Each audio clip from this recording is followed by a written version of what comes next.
It's a case of mistaken identity. One Flagler County man said has happened over and over again, but this time he was arrested for a crime he didn't commit.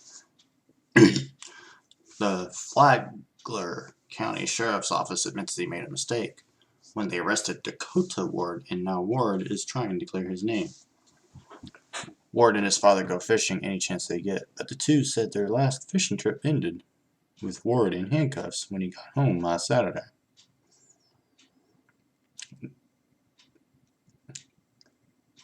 Now, I gotta tell you, this episode of the Kevin Piland Show is one where a person's name rhymes with someone who actually committed the crime. And you wonder why that is. Well, the officer just doing his job at the time had asked, "Are you Dakota Ward?" And of course, the person who had nothing to do with the crime stated yes.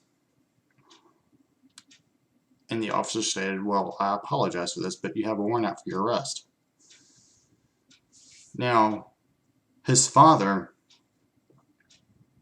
as well as Ward himself, stated that they obviously haven't made anyone up. Ward also stated that he had no battery charges and nothing like that, and they insisted on arresting him and booking him into jail.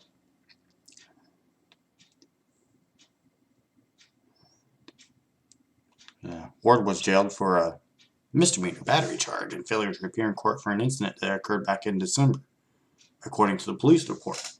But there was just one problem. It wasn't him. But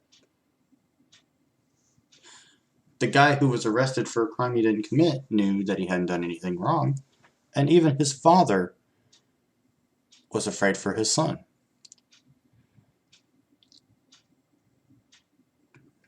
And his father stated that 10 hours on the water, you come home, and then you see him get out in handcuffs. I can imagine why the father was scared. It turned out later that the deputies were looking for Dakota G. Ward, who spells his name quite differently. They have the same middle initial, but Dakota Ward is not the 19-year-old college student and full-time employee deputies arrested. Ward said it wasn't the first time he was mistaken for Dakota Ward since the two attended high school together. Ward mentioned that he got quite a few referrals, typically at least 1 year, if not 2 or 3. And it's now escalated to this. He spent about 3 hours in a Flagler County jail before he was released. The sheriff's office did apologize for the mistake, and Sheriff Jim Manfred called to apologize to Ward. Now, the gentleman who was arrested for a crime he didn't commit actually appreciates that they dropped the charge, and he appreciated the fact that they did apologize to him.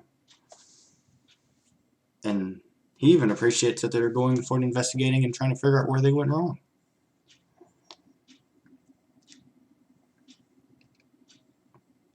Because even he knew that they weren't necessarily trying to do anything wrong and ended up doing so to begin with. The police report stated that the suspect at Dakota's address and physical description of Ward doesn't match up, and the original summons was served to the right address, but Ward said he doesn't know how the mix-up happened.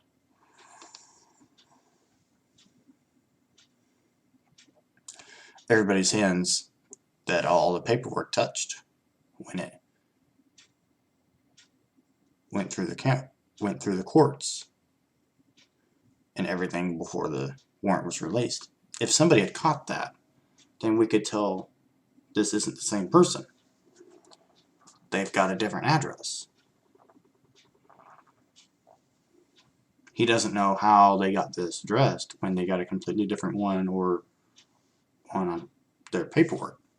For now, Ward, who dreams of becoming a wildlife officer, says he hopes that this costly mistake won't cost him his future. Most people wouldn't want that. His father stated that he's a great kid and he doesn't want it to affect the rest of his life. Who wouldn't? Now, the sheriff's office stated that the correct suspect has been identified and charges will be sent to the state attorney's office for later review. They're in the process of expunging Ward's records to clear his name.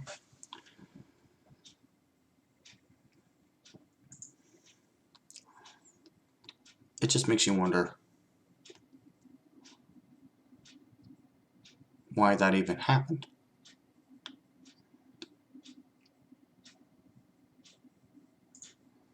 Or why it is that the mistaken identity had even taken place to start with.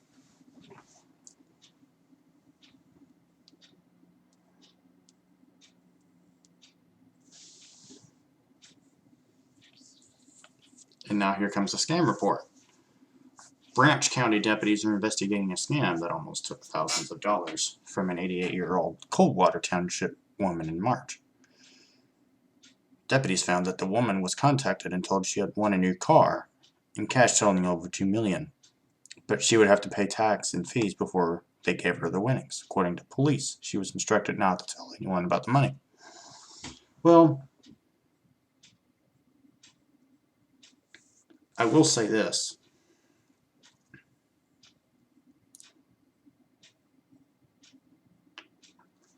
You know, a lot of times you can't really tell if it's a scam or not. But one thing is clear, is that when they tell you that you've won something, assume you never did, because you know that it's wrong. If you never played a game, then you didn't win it. It's really that simple. The deputies, with the help of the postmaster, were able to track the envelope with a large amount of cash to Burlington, North Carolina. They were able to recover the large amount of money and return it to the 88-year-old. They were unable to recover the $450. During their investigation, deputies learned that there are also several other victims from several other states who were victims of the same scam.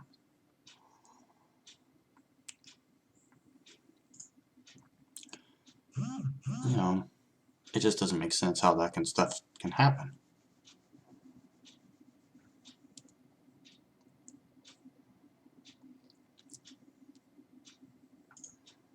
Now, if you've ordered pizza,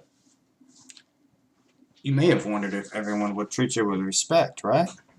Well, in the Dallas-Fort Worth area, that did not happen. In fact, in Paris, Texas,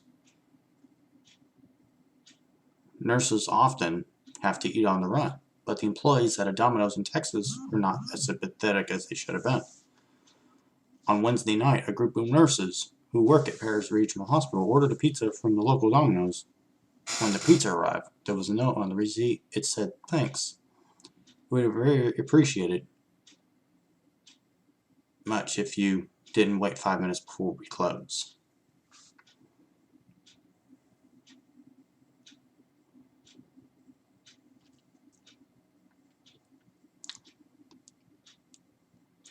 According to the KTVT Facebook page, known as CBS DFW,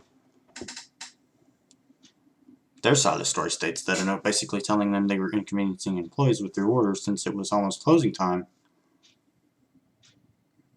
You know, a patient who appreciates the nurse's hard work posted a note on Facebook along with their personal message.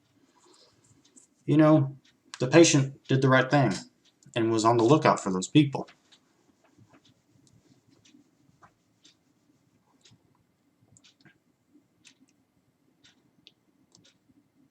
Now,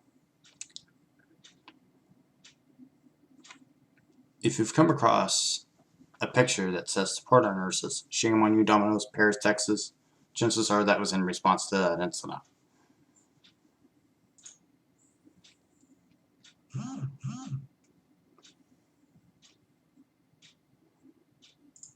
And we'll be back after this.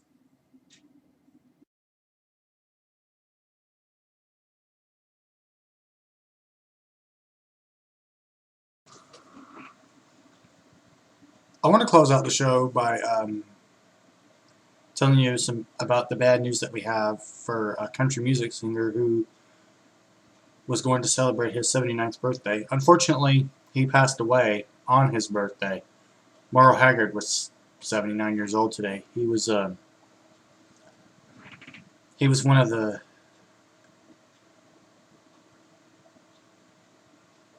of country music's legends, in addition to Willie Nelson and Waylon Jennings, who died a while back. I've never heard of a death taking place on someone's birthday before. I guess I can say Merle Haggard is the first one that I heard about. I'm not saying others haven't died on their birthday. I'm only saying that he's the only one I've heard about. If you're watching this on YouTube, I want to thank you for watching. But for those of you watching on DVD, we're going to leave you with a music video that I haven't seen in a few years' time. It's a song called Farmer's Blues. I don't know if you've seen it or not. It features Marty Stewart. It's a really great hit. You should check it out. And as I said, if you're watching this on YouTube, I apologize. I can't post the music video into the show, but for those of you who are watching on DVD, thank you for watching.